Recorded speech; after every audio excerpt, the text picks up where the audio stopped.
the mental shortcut that ruins smart people. There's a kind of collapse that makes no sound, no warning, no moment where everything breaks. Just a slow fade, a quiet unraveling. And the worst part? You don't see it happening. You just wake up one day and realize you're not who you thought you were.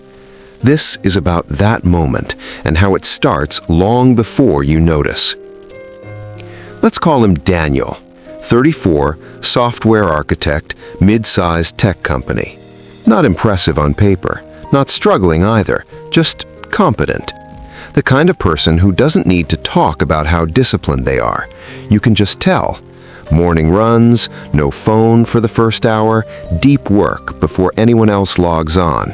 His manager didn't micromanage him, his team didn't second-guess him, because Daniel had spent years earning something most people never build: trust. Not through talent alone, through consistency. The late nights debugging systems no one else understood, the projects everyone avoided, the promises kept when keeping them hurt.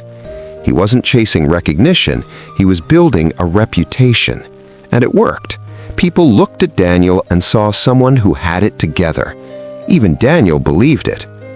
Then the company grew. Not overnight, gradually. More clients, bigger deals, tighter timelines. Daniel's title stayed the same, but the invisible weight doubled. Meetings that used to be optional became mandatory. Questions that used to go to his manager started coming to him. Everyone needed an answer. Everyone needed it now. And at first, Daniel handled it, but the margins disappeared. The morning runs became occasional, then rare. The deep work blocks got interrupted, Slack notifications during focus time, emails marked urgent that absolutely were not. Sleep turned into a trade-off, just until this sprint ends, just until we ship, just until things calm down. But they never calmed down. And somewhere between the deadlines and the noise, Daniel stopped running on clarity.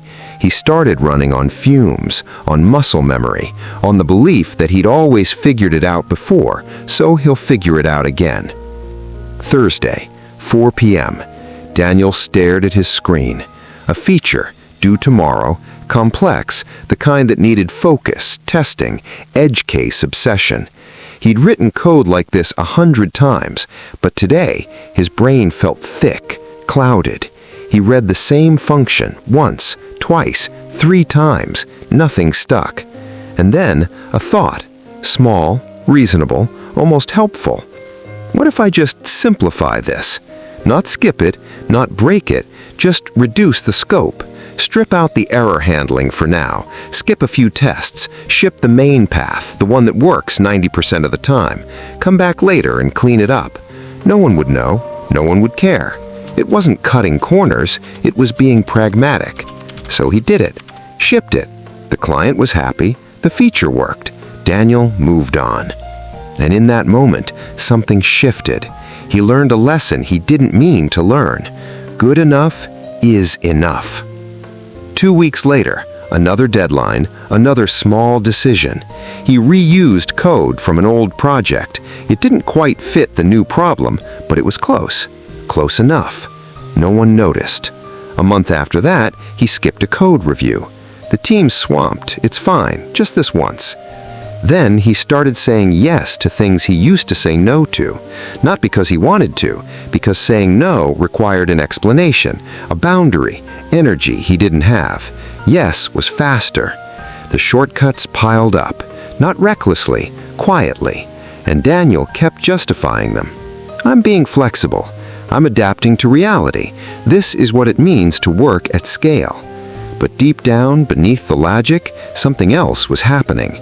He was learning that the gap between good enough and done right had no immediate consequences, at least not ones he could see. So the gap widened, and he stopped noticing. 6 months later, a bug surfaced. Small at first, a user report, an edge case no one had tested. It traced back to Daniel's code, the feature he'd simplified. Then another bug, different feature, same pattern. The team started asking questions, not accusations, just questions. And Daniel had answers, good ones, technical debt, time constraints. We were prioritizing speed. Everyone nodded, but something had shifted. A week later, a critical project came up. High visibility, high stakes, the kind Daniel got by default.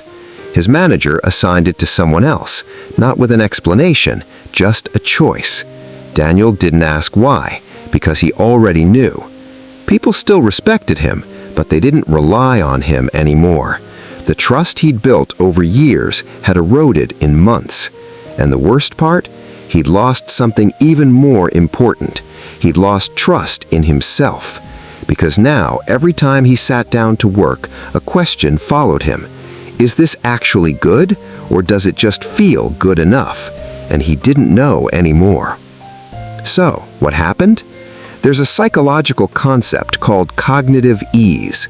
Your brain's preference for what feels smooth, familiar, effortless. When something is easy to process, your brain reads that ease as a signal that it's correct. And when you're tired, overwhelmed, when the pressure won't stop, cognitive ease becomes your compass.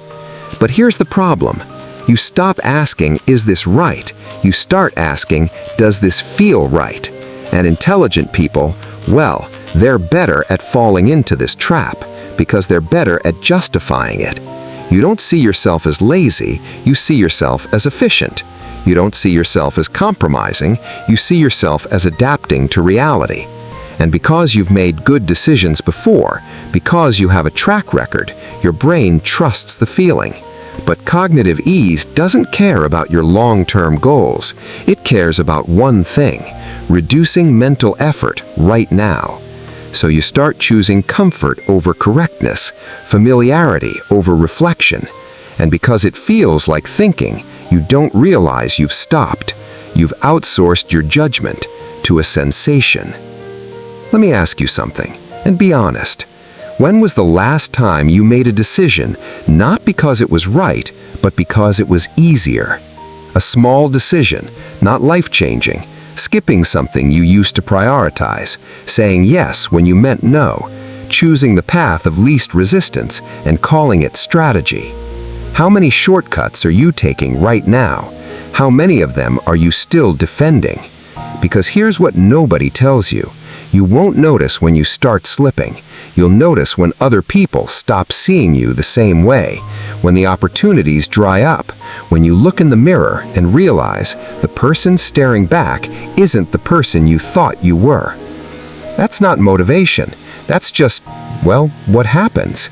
Your brain will always offer you the comfortable path. It will make it sound reasonable, logical, smart even. The question is, are you listening? Or are you just following? If this hit different, there's more where it came from, but I'll leave that choice to you.